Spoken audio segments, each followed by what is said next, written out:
গুৱাহাটীত হয়, দিল্লীতো হয়, মুম্বাই আৰু কলকাতাতো ক'বই নালাগে, আমেৰিকা বা জাপানতো হয়, মানে ট্ৰেফিক জামৰ কথা কৈছো। কিন্তু এভাৰেষ্টত শুনি আচৰিত যেন লাগিলেও সঁচা।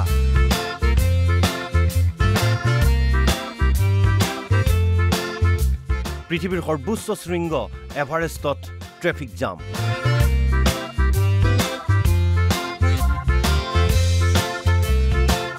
যেন চানমাৰী বা গণেশগুৰিহে।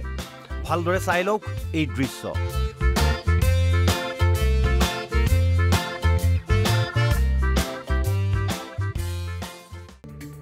এই দৃশ্য হৈছে মাউণ্ট এভাৰেষ্টৰ। কিদৰে বিপদসংকুলভাৱে পৰ্বতাৰোহণ কৰিছে এইসকল পৰ্বতাৰোহীয়ে। ব্যাপক জনসমাগমৰ বাবে সমগ্ৰ পথছোৱাত এতিয়া ভীষণ ট্ৰেফিক জাম। যিমানলৈকে দেখা যায় কেৱল মানুহ আৰু মানুহ। এভাৰেষ্টৰ এনে জনসমাগমক লৈ উদ্বিগ্নতা প্ৰকাশ কৰিছে বহু পৰিৱেশবিদ আৰু পৰ্বতাৰোহীয়ে। বিভিন্ন সময়ত এভাৰেষ্টত বহু দুৰ্ঘটনা সংঘটিত হোৱাৰ কথাও সময়ে সময়ে পোহৰলৈ আহে। তথাপিও যেন এভাৰেষ্টৰ প্ৰতি মোহ কমা নাই বিশ্বৰ বিভিন্ন প্ৰান্তৰ পৰ্বতাৰোহীৰ, যাৰ বাবে এনেদৰে বিপদসংকুলভাৱে যাত্ৰা কৰিছে এইসকল পৰ্বতাৰোহীয়ে। কিন্তু যিকোনো মুহূৰ্তত যে বিপদ নাহিব সেয়াও নুই কৰিব নোৱাৰি। প্ৰশাসনৰ সোপাঢিলা নীতিৰ বাবেই এতিয়া বিপদাপন্ন হৈ পৰিছে এভাৰেষ্ট আৰোহণ। শেহতীয়াকৈ পোহৰলৈ অহা এনে দৃশ্যাংশই এতিয়া অৱতাৰণা কৰিছে বহু প্ৰশ্নৰ। মানৱসৃষ্ট কাৰকৰ বাবেই এতিয়া ধ্বংসৰ গৰাহলৈ গতি কৰিছে নেকি প্ৰাকৃতিক পৰিৱেশ, সেয়াও বিচাৰ কৰাৰ প্ৰয়োজন নিশ্চয়কৈ আহি পৰিছে। News desk report, NB news.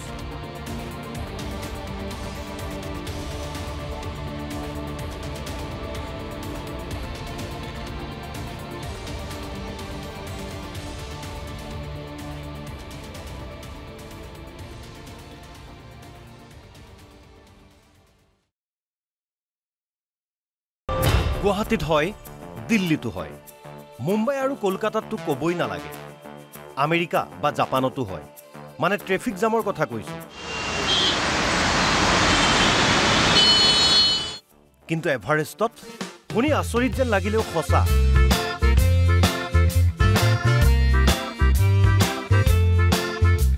পৃথিৱীৰ সৰ্বোচ্চ শৃংগ এভাৰেষ্টত ট্ৰেফিক জাম।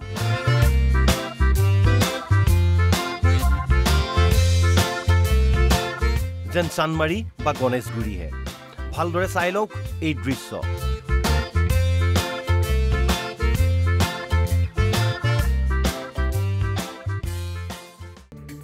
এই দৃশ্য হৈছে মাউণ্ট এভাৰেষ্টৰ।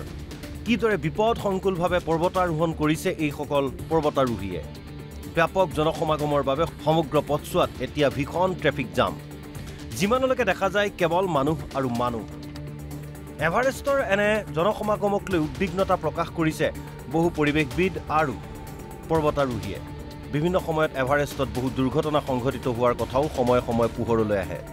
তথাপিও যেন এভাৰেষ্টৰ প্ৰতি মোহ কমা নাই বিশ্বৰ বিভিন্ন প্ৰান্তৰ পৰ্বতাৰোহীৰ, যাৰ বাবে এনেদৰে বিপদসংকুলভাৱে যাত্ৰা কৰিছে এইসকল পৰ্বতাৰোহীয়ে।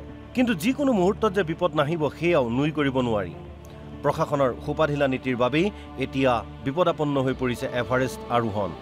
শেহতীয়াকৈ পোহৰলৈ অহা এনে দৃশ্যাংশই এতিয়া অৱতাৰণা কৰিছে বহু প্ৰশ্নৰ।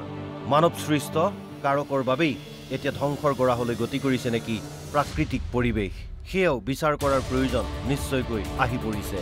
News desk report, NB news.